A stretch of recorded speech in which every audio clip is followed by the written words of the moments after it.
History is often presented to us as a linear, understandable record.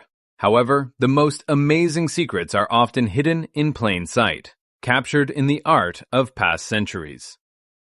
If we cast aside our usual skepticism and turn to the artistic heritage of the 18th century, especially the works of Italian masters, a picture of the world opens up before us that completely overturns our ideas about ancient civilizations. The works of that period serve not merely as museum decorations, but perhaps as the most vivid evidence of the existence of giants in the relatively recent past. It is important to understand the context of the era. In those times, before photography was invented, technologies for capturing reality were different, but no less developed. Italian artists of the 1700s were famous for their striving for absolute accuracy. Their paintings are not the product of wild fantasy, but a documentary chronicle, transferred to canvas with photographic detail. These masters conveyed reality exactly as it was, without distortion or allegory. It is precisely this fact that makes what is depicted on their canvases so intriguing and even frightening for the modern observer. Upon close examination of the cityscapes of that time, a striking detail is revealed. On busy squares and streets, people of completely different proportions coexist.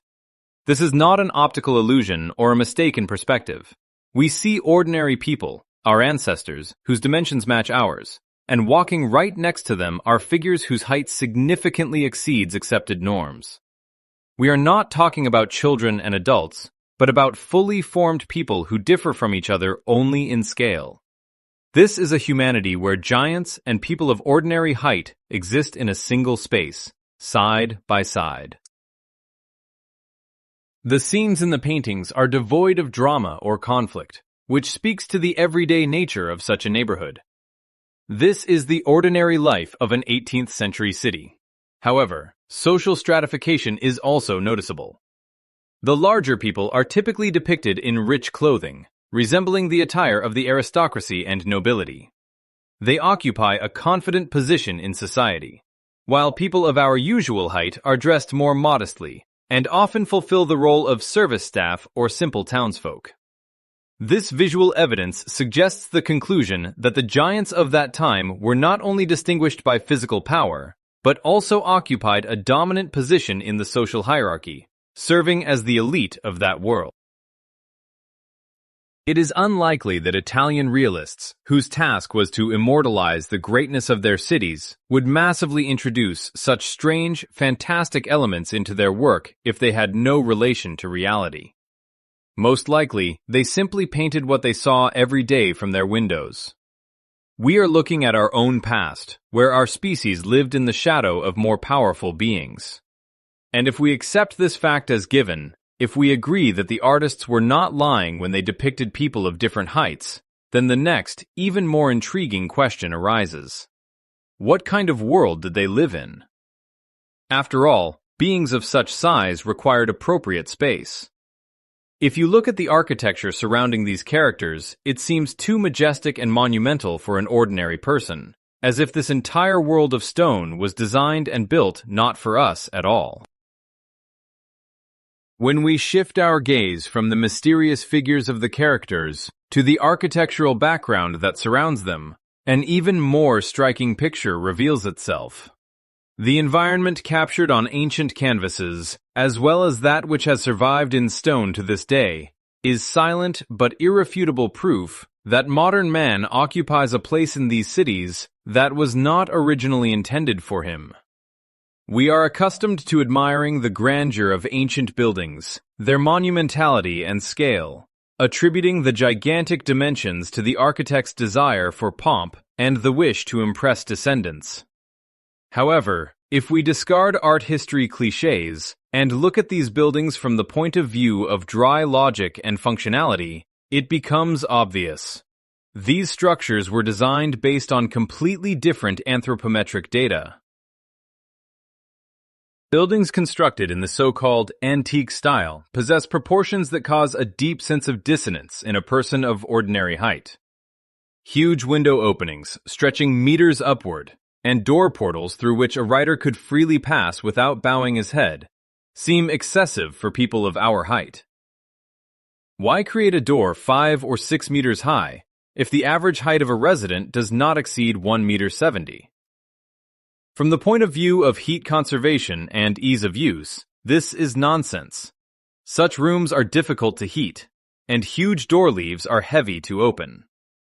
But everything falls into place if we assume that these parameters were dictated not by aesthetics, but by ergonomics. For a creature ranging from 3 to 4 meters tall, such doorways and high ceilings are not a luxury, but a banal necessity, ensuring comfortable movement and life. Just as a standard 2-meter doorway is the norm for us. This architectural gigantomania correlates perfectly with the social stratification observed in the paintings. Giants dressed in expensive aristocratic clothes look absolutely harmonious in these settings. They are proportionate to the columns, arches, and staircases. Their figures naturally fit into the space of huge halls and wide terraces. At the same time, people of our current height look like children or random passers-by wandering into someone else's palace against the background of these cyclopean structures.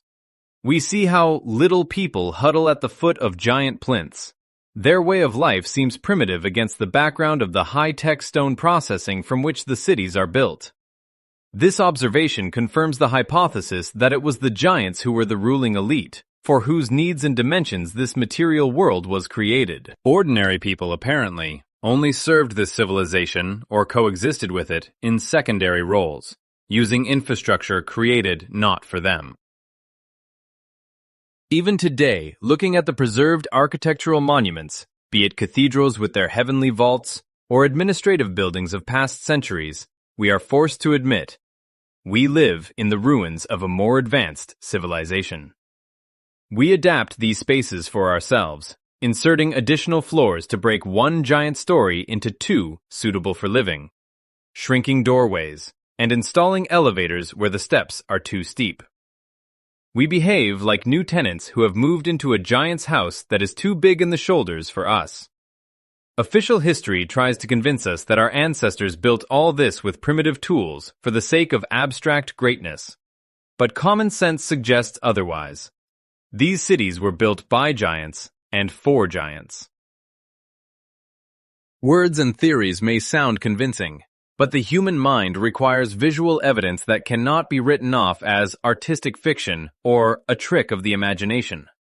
The most interesting part begins when we stop relying only on intuition and move to a direct comparison of facts. We have a unique opportunity to compare the documented past with our reality, to see the scale of the changes with our own eyes.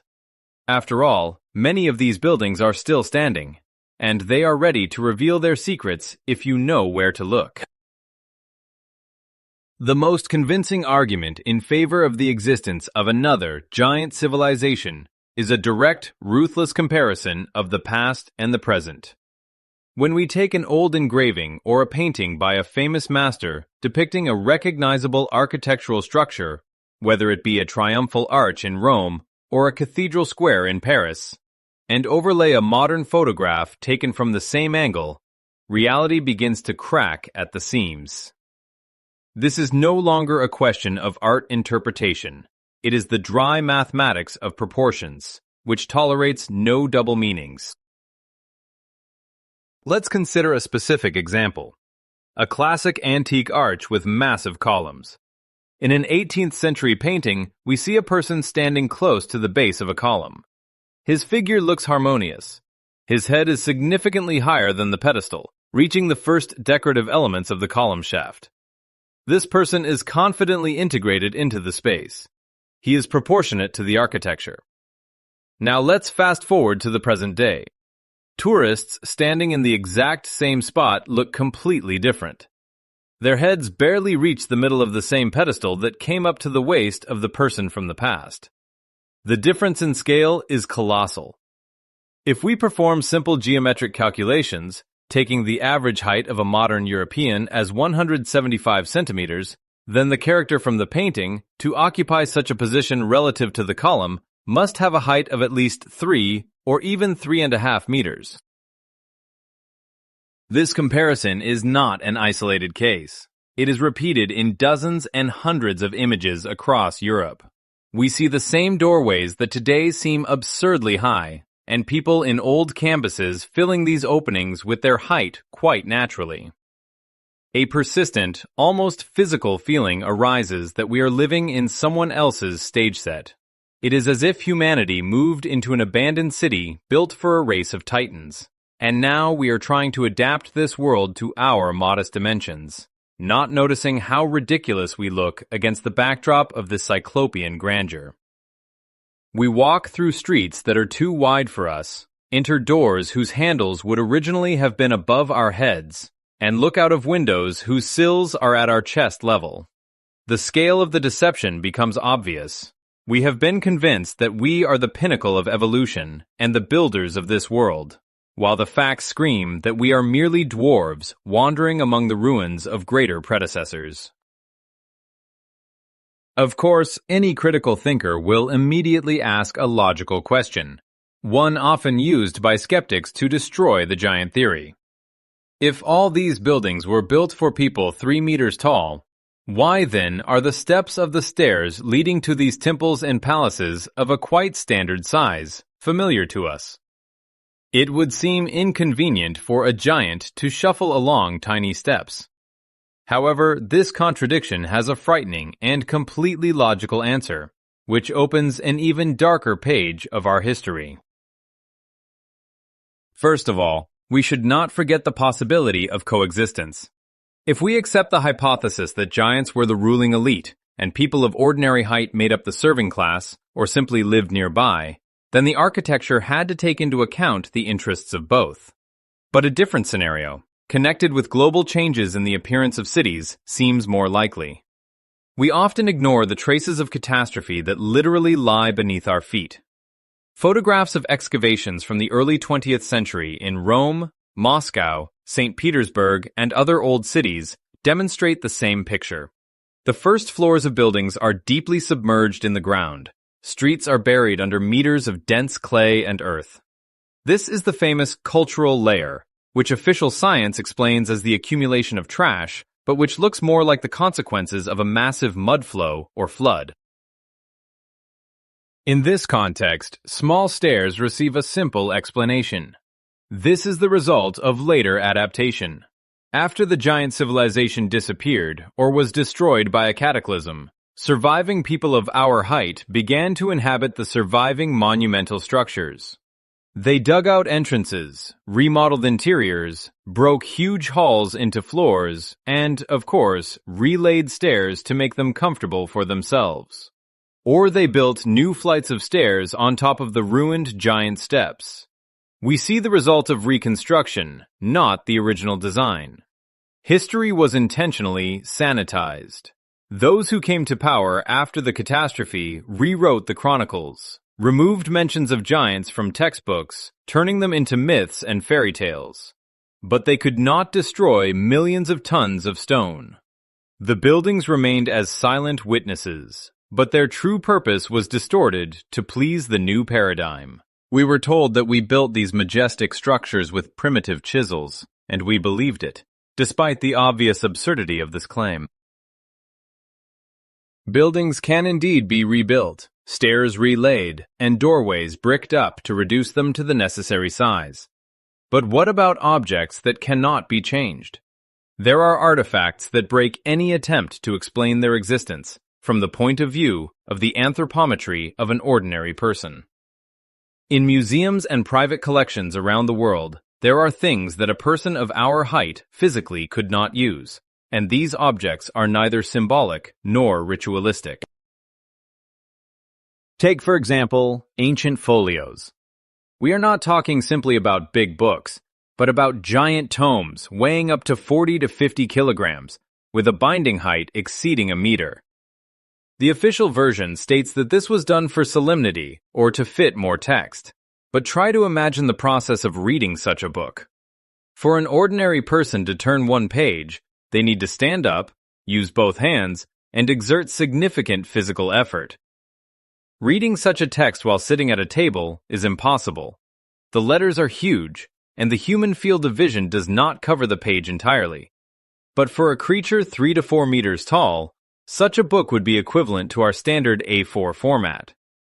The font, line spacing, paper thickness, everything is calculated for giant hands and eyes located at a completely different height. An even more graphic example is weapons. Museums display two-handed swords, zweihanders and claymores, whose length exceeds 2 meters and whose weight is such that only a trained athlete can lift them, and then only for a short time. To speak of fencing with such monsters in real combat is ridiculous. The inertia of such a blade would make its owner easy prey after the very first swing. Historians claim these are ceremonial weapons, but many blades have notches, traces of blows, and resharpening, indicating that they were actively used in battles. By whom? By a man who would get tired just holding it up? Or by a warrior for whom this sword was a standard lightsaber? The same applies to firearms. Giant muskets, which are today called wall guns, have stocks that are impossible for an ordinary person to brace against their shoulder. The trigger is too far away. We are told that they were operated by crews of 2 people. But the design of the stock clearly points to individual use by a creature with long arms and broad shoulders. Let's not forget musical instruments.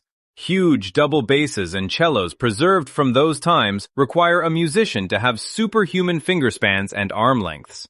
For an ordinary virtuoso to play a full piece on them is extremely difficult, if not impossible. All these objects, books, swords, guns, instruments, were created with perfect ergonomics in mind, but the ergonomics of a species, not our own.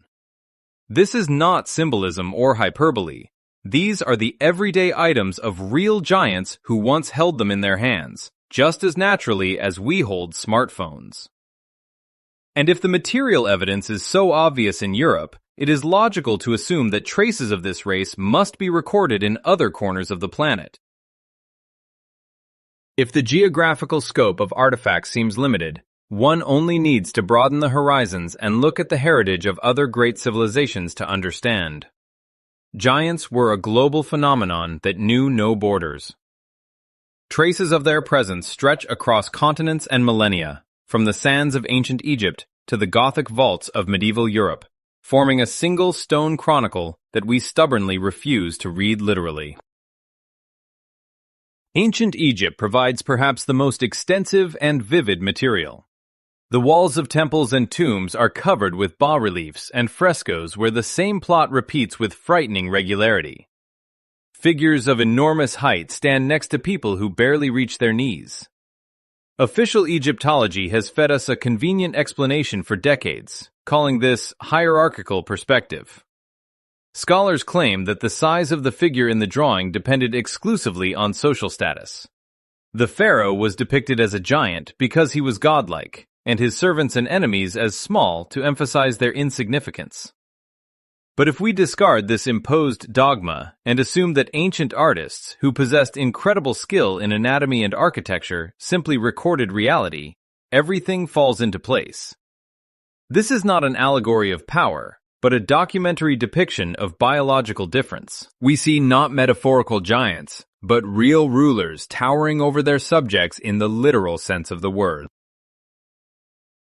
Similar evidence can be found in the heart of Europe, in the sculptural compositions of ancient cathedrals. Look closely at the statues of knights and saints adorning the facades and interiors of temples. Often, next to these majestic figures, animals are depicted: lions, bulls, or war horses. But their proportions cause bewilderment. A fearsome lion next to a warrior looks no bigger than a lapdog, barely reaching the knee. And a riding horse seems like a pony whose back is at the waist level of the person standing next to it. Art historians rush again to explain this as an inability to observe proportions, or the symbolic meaning of the victory of spirit over flesh. However, common sense suggests that sculptors capable of carving the finest lace from stone and conveying emotions on a face were unlikely to be massively mistaken in the size of a horse. It is much more likely that the animals were of ordinary size, but the people standing next to them were true giants. Too many coincidences are scattered around the world to consider this an accident, or the collective fantasy of artists from different eras and cultures. Statues of Buddha, antique colossi, Egyptian bas-reliefs, and medieval engravings, they all speak the same language, the language of gigantism. They try to explain to us that in the past, people thought exclusively in symbols, ignoring reality. But perhaps there is much more common sense in ancient art than in modern history textbooks. Everyday objects, architecture, and images fit together into a single puzzle, proving that a race surpassing us in all parameters once existed on Earth. However, if the evidence of their existence is so obvious and tangible, the most important and disturbing question arises, one that gives researchers no peace. Where did this powerful civilization disappear to? What could wipe off the face of the earth beings possessing such strength and technology? And are they really gone forever? Or does a particle of their heritage, their blood and genetic code continue to live in us, reminding us of itself from time to time with unexpected manifestations? Even if stone can be destroyed by time or rehewn by new masters, biology is much harder to deceive. Nature possesses the amazing property of preserving information through generations, and what we are used to considering anomalies may actually be the key to solving the riddle of our true origins. Looking at archival photographs from the late 19th and early 20th centuries, we often stumble upon images of people of phenomenal height. Official medicine hastily hangs the label gigantism or acromegaly on them, attributing everything to hormonal failures and diseases. However, upon close examination, many of these patients look like absolutely healthy, proportionally built, and physically strong people, devoid of the bone deformities characteristic of the disease. This suggests that before us is not a mistake of nature, but a manifestation of powerful genetic memory, a sudden awakening of an ancient recessive gene. Perhaps chains inherited from those very titans who built antique cities and posed for Italian artists still slumber in our DNA. From time to time, nature glitches in the program of shrinking humanity, and people are born into the world bearing the physical appearance of our distant ancestors or predecessors. We live in an era of genetic oblivion, but the blood remembers what was crossed out of history textbooks. The very fact of the appearance of such people in our time serves as living proof that the giant civilization did not vanish without a trace, but dissolved into us, mixing with the more compact species of survivors. But why did we survive? This question inevitably leads us to the topic of a global catastrophe or war that put an end to the era of giants. All that remains of them are first floors buried in mud, orphaned megalithic structures, and scraps of legends. Where did they go? Most likely, the answer lies not in secret Antarctic bases, but in the relentless work of time and those who rewrote history. We live on ruins that we claimed for ourselves, convincing ourselves of our own greatness. We look at giant arches and doors without noticing their true scale because we were taught not to ask unnecessary questions.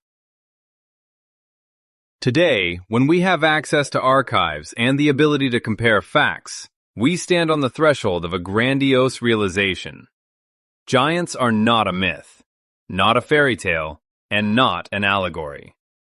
This is a real chapter of our past that was intentionally torn out of the book of existence.